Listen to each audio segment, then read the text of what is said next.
Здравейте, това е усилвателя Kava Audio A12, който дискутирахме в темата на BG Audio Club.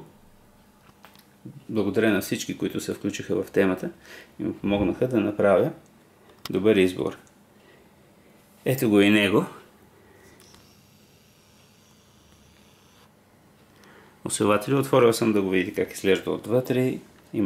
Този модел има един голям AirCore трансформатор с 4 лампи по 2 на канал. За разлика от A10, предишния модел, който има само по една лампа на канал, 2 общо, и който има два тороидни трансформатора, два големи тороидни трансформатора. Значи, не знам кой от двата усилвателя е по-добрият. Цена мисля, че са подобни, но топологията им е различна. Не мога да кажа, не съм чувал A10 всъщност никога, A8, т.е. мултиканалният усилвател съм го чувал и звучеше много добре, но за съжаление не мога да кажа дали е по-добър или сравним с A12 и по какъв начин, тъй като беше в различни обстоятелства. Беше отново с тон колони, като тези, които виждате, Kava Audio MD3, но беше в друга стая. Така. Отзад усилвателя има няколко входа, балансиран и RCA нормален.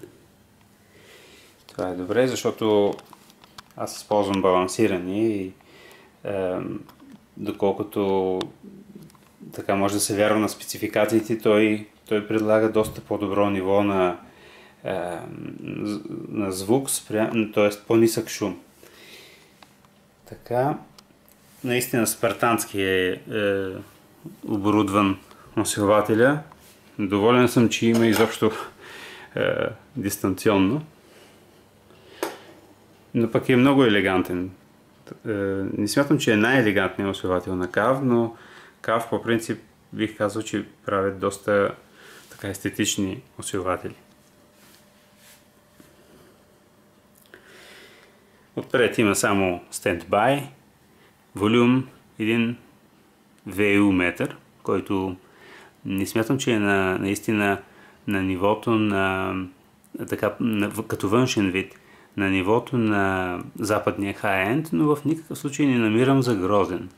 После имаме един баланс, който може да се окаже практичен в някои случаи, и инпут. Усилвателят е наистина голям. Толкова голям, че изобщо не може и да го вкарам по никакъв начин в мебела, който имам, така че сега се налага, докато измисля нещо по-добро, да стои тук в спалнята на една поставка за усилватели. Така че ето го. Ако има някои други някакви по-конкретни въпроси, на които мога да отговоря, заповядайте, с удоволствие ще опитам да помогна, ако мога с нещо.